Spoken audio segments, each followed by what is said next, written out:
ನಮಸ್ಕಾರ ವೀಕ್ಷಕರೇ, news 18 digital ಕಾಂಟೆಂಟ್ಗೆ ಸ್ವಾಗತ. ನಾನು ಅರುಣ್ ಹೂಗಾರ್.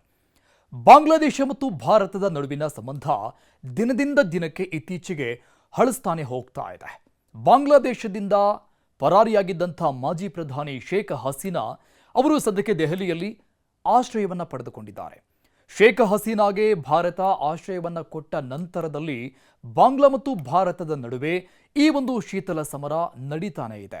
ಆದರೆ ಇತ್ತೀಚಿನ ದಿನಗಳಲ್ಲಿ ಈ ಎರಡೂ ದೇಶಗಳ ನಡುವೆ ಅಂದರೆ ಭಾರತ ಮತ್ತು ಬಾಂಗ್ಲಾ ನಡುವೆ ಈಗ ಬಹಿರಂಗವಾಗಿಯೇ ಟೀಕೆ ವಾಗ್ವಾದಗಳು ಹೆಚ್ಚಾಗ್ತಾ ಇದೆ.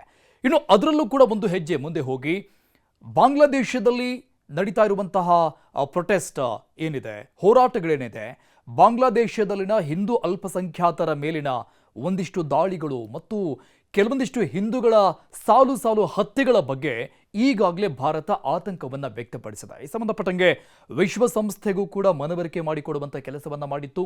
ಇನ್ನು ಬಾಂಗ್ಲಾದೇಶದಲ್ಲಿರುವಂಥ ಅಲ್ಪಸಂಖ್ಯಾತ ಹಿಂದೂಗಳ ಪರವಾಗಿ ನಾವಿದ್ದೀವಿ ಅನ್ನುವಂಥ ಮೆಸೇಜ್ ಕೂಡ ಭಾರತದಿಂದ ಈಗಾಗಲೇ ರವಾನೆ ಕೂಡ ಆಗಿತ್ತು. ಆದರೆ ಈ ಬಗ್ಗೆ ಬಾಂಗ್ಲಾಗೆ ಈ ಒಂದು ವಿಚಾರ ಮುಟ್ಟಿದ ನಂತರದಲ್ಲೂ ಕೂಡ ಈ ಬಗ್ಗೆ ನೀವು ಮೂಗು ತೂರಿಸುವ ಅಗತ್ಯವಿಲ್ಲ ಅಂತ ಬಾಂಗ್ಲಾ ಭಾರತಕ್ಕೆ ಸಂದೇಶವನ್ನು ರವಾನೆ ಕೂಡ ಮಾಡಾಗಿದೆ. ಈಗ ಭಾರತ ಮತ್ತು ಬಾಂಗ್ಲಾದೇಶದ ನಡುವೆ ಇತ್ತೀಚಿನ ದಿನಗಳಲ್ಲಿ ರಾಜತಾಂತ್ರಿಕ ಸಂಬಂಧವೂ ಕೂಡ ಉತ್ತಮವಾಗಿಲ್ಲ.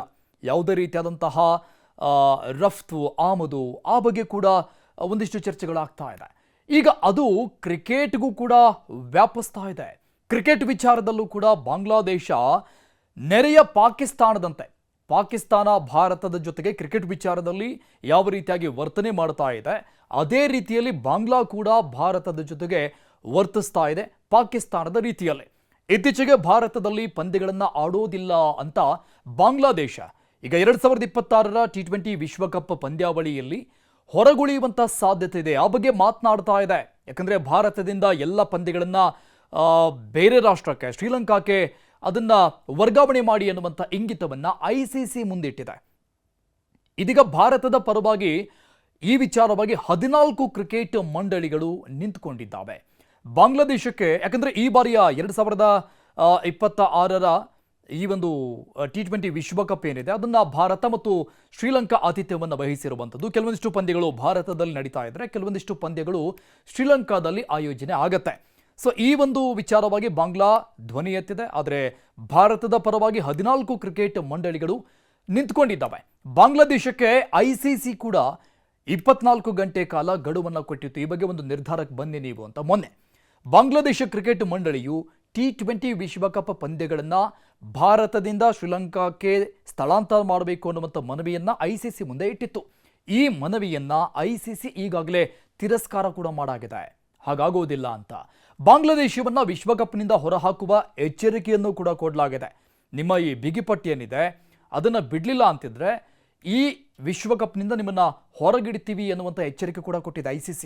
2026ರ T20 ವಿಶ್ವಕಪ್ ಸಮಯದಲ್ಲಿ ಭಾರತದಲ್ಲಿ ಆಯೋಜಿಸಲಾದ ಪಂದ್ಯಗಳಲ್ಲಿ ಭಾಗವಹಿಸೋದಕ್ಕೆ ಬಾಂಗ್ಲಾದೇಶ ಒಂದು ಕಡೆ ನಿರಾಕರಣೆ ತೋರುತ್ತಾ ಇದೆ. ತನ್ನ ವಾದವನ್ನು ಅದು ತಾನು ಮುಂದುವರೆಸಿದೆ.